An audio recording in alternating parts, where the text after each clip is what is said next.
Regardless of if you have been playing for a while or you just picked up the game, there are a few systems that can be hard to wrap your head around in Guild Wars 2. One of them being the Masteries system. Now, the Masteries system is designed to be the post-max level progression content for Guild Wars 2, and each area has its own mastery points with some overlap between the expansion and Living World seasons. For this video, I'm going to break down the most critical mastery lines and the easiest masteries to get to help you get caught up, so that way your post-level 80 account has everything you need. I'll also include some leveling and experience farming tricks to help you max these out fast. This video is designed to be a one-stop shop, so to speak, so there are chapters in the description below, and I want to give a decent amount of info on each point discussed in case you want to follow along. I've broken them down into definitive chapters, and I'll be going over the Living World or DLC portions after covering the expansions individually. But getting started with Tyria.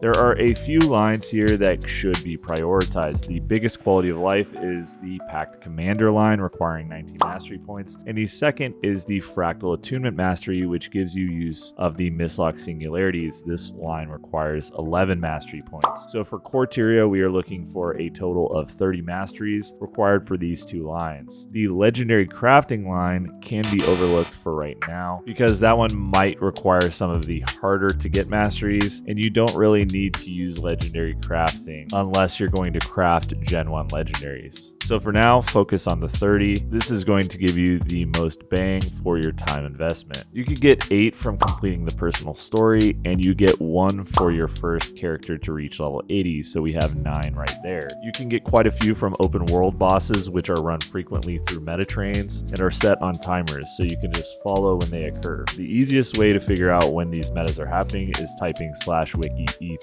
in the in-game chat, and it will take you to the wiki event timer. Bosses you are looking for are Triple Trouble, which awards 5, 1 for each kill, 1 for killing them 10 times, and 1 for completing the meta with all 3 jungle worms being defeated. The Karka Queen, which awards 1 and 2 from Tequaddle, 1 for the first time you kill Tech, and 1 for killing him 10 times. After the world bosses, you have the Silver Wastes, where you can get 5 from completing the legendary Mordrum achievements, 1 for killing the Skrit Queen at Tier 4 Sandstorm and Drytop, and there are 2 that you can get from completing the retrospective runaround jumping puzzle in the Silver Wastes and the Hidden Gardens jumping puzzle in Mount Maelstrom. This puts us at a total of 25 with just general open world stuff. There are also an additional 9 mastery insights in the open world, and they are as follows: Bloodtide Coast, Dredgehaunt Cliffs, Fireheart Rise, Parathi Hinterlands, Iron Marches, Malpor's Leap, Mount Maelstrom, Sparkfly Fen, and Timberline Falls. This puts us at an additional 9, so 34 Tyria mastery points total without ever entering an instance.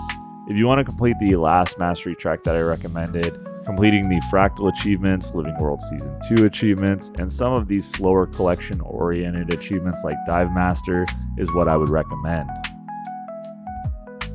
Moving on to Heart of Thorns. Heart of Thorns has quite a few different tracks that benefit you as a player. Most notably, we are going to be getting Gliding, Nuwalk, and Itzel tracks, and this is less of a just max out entire lines. Instead, you want to get each line to a specific point. This expansion also has the most convoluted mastery system, so if you want to save it for last or later when you have mounts or anything like that, it can make things easier. Sometimes you need gliding to a certain level, sometimes you need jumping mushrooms to a certain level. But for gliding, we want to max out the entire line for ley line gliding ability, and that is 31 points.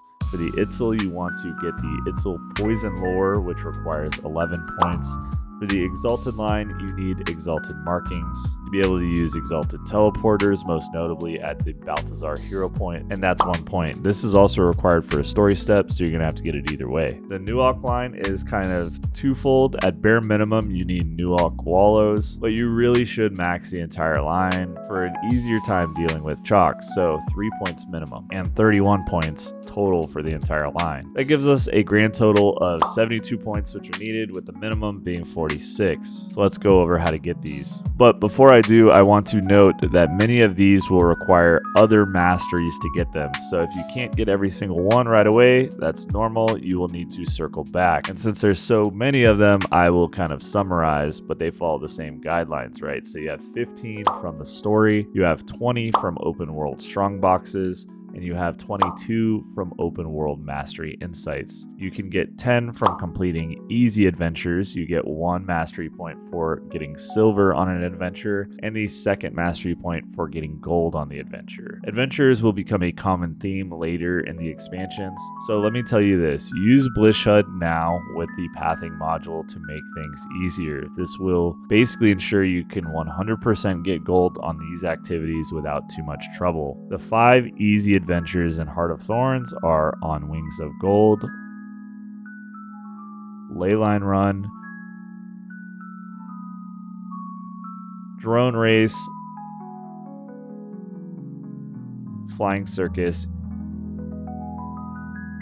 and Salvage Pit. There are some other adventures, and if you can snag silver on those, like the Floor is Lava or Exalted Masks, it can make things easier. But for the purposes of this guide, I'm going to recommend you complete these 5 adventures for 10 mastery points and ignore the rest of the adventures. With just those mentioned, we are looking at 67 mastery points, easily plowing past the minimum that I consider mandatory, and only a few shy from the ideal. The last 7 are as follows: Dive Master Inverted Prank, Dropping Bombs in Auric Basin, Forgotten City Arches in Auric Basin, Cock Crusher in Tangled Depths, Cloak and Snagger, Dive Master Chalk Hive, Master Mushroom Splunker, or Pulse Room Glider. These are some easy ones to complete. However, you can complete the entire event chains at various outposts, and those will give you a mastery point. This goes for all of the maps, including Dragon Stand. Completing the Dragon Stand map for each lane gives you a mastery point. So if you focus on the open world event chains, you may find yourself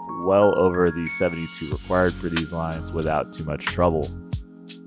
Now let's look at Path of Fire. The Path of Fire mastery is largely tied to the mount system, so I highly recommend maxing them all out to take advantage of the mount system altogether. Really, the primary focus outside of mandatory masteries like the Raptor Long Jump, the Springer High Jump, there are only a few things that can be skipped without significantly impacting your ability to partake in POF content. If you want to forego raids or forego certain jumping puzzles or mini dungeons, the Jackal line can be completely neglected, as well as underwater skimmer training. So for the purposes of this guide, we are looking for maxing the Raptor, which is 10 points, maxing the Springer, which is 14 points, and maxing all of the skimmer line, excluding the underwater mastery. In addition to this, I highly recommend getting the flying mount of Path of Fire, which is the Griffin, and that is another 12 points. If you choose to get the Jackal, which is entirely optional, you need an additional 9 points for Jackal portals. This means we need 59 points total for everything, including the Jackal. And I want to make a note here that the Sky Scale and the Roller Beetle and Crystalline Champion do use Path of Fire masteries. However, those mastery points can be achieved in Living World Season 4. So if you have that, don't be too worried about it. Or if you have Secrets of the Obscure to get the Sky Scale, you don't really need to worry about it. But I'll cover that a little bit more later. In Path of Fire, there are a total of 40 open world mastery insights, and these are the easiest to get. Though you will need to circle back to the maps and get them based off where your mount masteries are at any given time. Jackal portals are critical to getting all of them, but you can forego the Jackal mount entirely, but that still leaves us with 19 remaining to get all of the ideal masteries. You get 3 from completing Act 1, you get 4 from completing Act 2, and you get 5 from completing Act 3, for a total of 12 masteries from the story and 4 from unlocking each mount entirely. So for the last 3, you can pick any number of these. Crystal Oasis Bounty Tour by doing 1 bounty at each board. Path of the Gods by kneeling at the Statue of the Gods in the Desolation, which can be found here.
Sulfur Shooter by testing a sulfur gun on the forge. In Vabi, you have July. I'm going to butcher these names. You have July the Radiant. You have Durandun the Flawless achievements. Defeat Kuma the Feisty.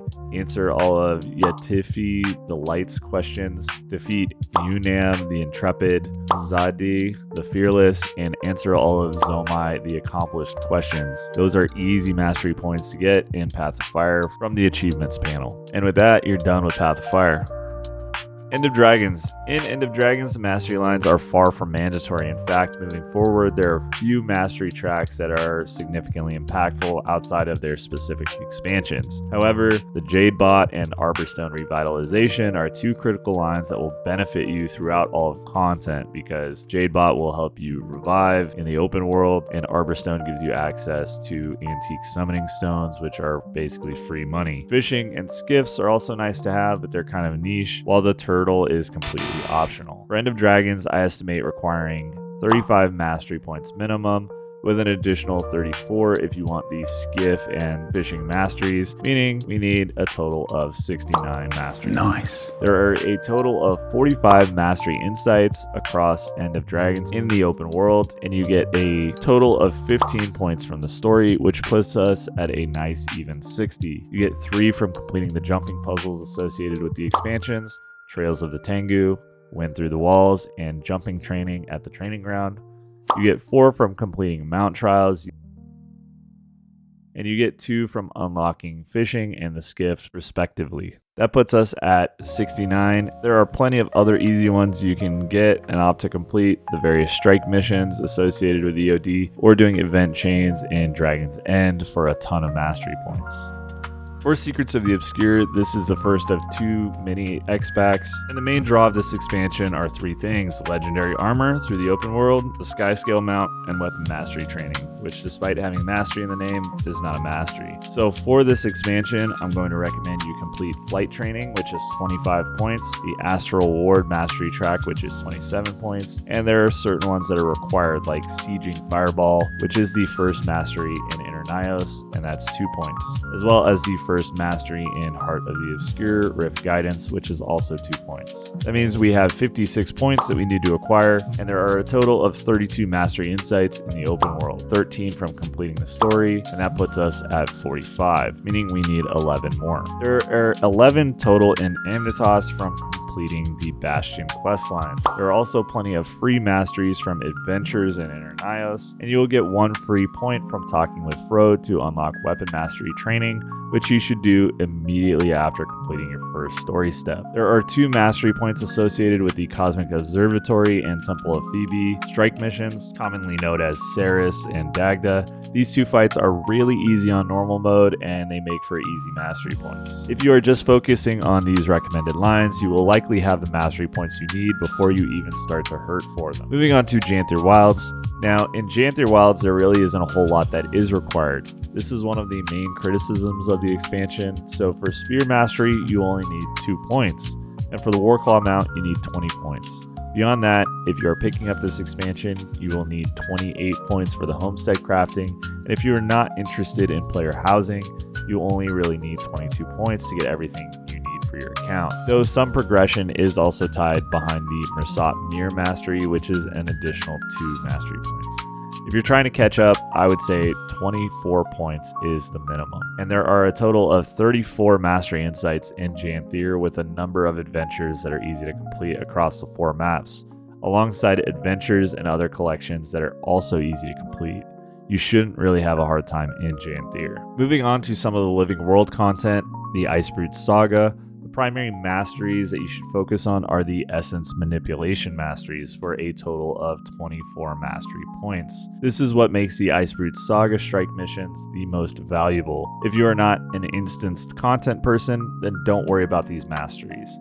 The Icebrood Saga has 76 mastery points available through achievements, so it should be fairly easy to max these if you want to spend any amount of time in the Icebrood Saga maps. But definitely focus on maxing out the Essence Manipulation masteries first. Now let's talk about the Living World. The Living World seasons have some masteries associated with them.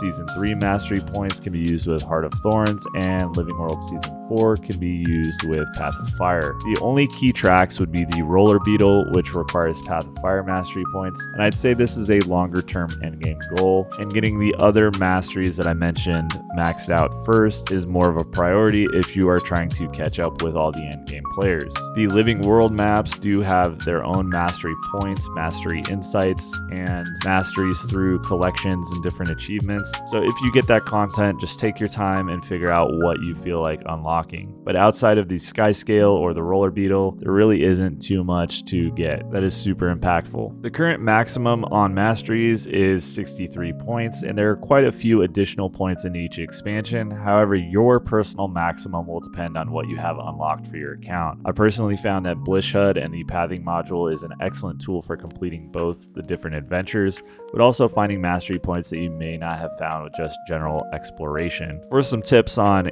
getting the experience for these Masteries, each Mastery comes with experience, and all of these standard experience getting stuff comes into effect. So experience boosters, resting in Arborstone, the Wizard's Tower, your homestead, all of the experience enrichments on your amulets, alongside with the Guildhall experience booster from the Tavern Vendor. They all stack up, and it is great to have as many of these as possible. For expansions that have rifts associated with them, like Secrets of the Obscure and Janthir Wilds, those are often the best way to get experience since they are repeatable and on demand. For core Tyria, fractals are often the best place for easy experience. For Heart of Thorns, Verdant Brink, Auric Basin, and Tangled Depths meta events are easy pickups, while End of Dragons has both meta events and strike missions. If you have any particular questions in mind about where you should get experience, you can drop those in the comment section below. With that, I want to say I am an Arenanet partner, and if you want to support the channel, you can use the referral link below and purchase anything with no additional cost to yourself. Please ensure that ad block is off if you intend on using the referral link. But with that, I want to thank you for watching. A big thanks to all of my subscribers, and a special thanks to all of my members who support the channel directly. I want to remind everyone that I do weekly and monthly giveaways on the Syndicate Discord server, where I hang out with you all when I'm not busy making content. So join the Discord and join the giveaways if you haven't already. Thanks again, and I will catch you on the next one.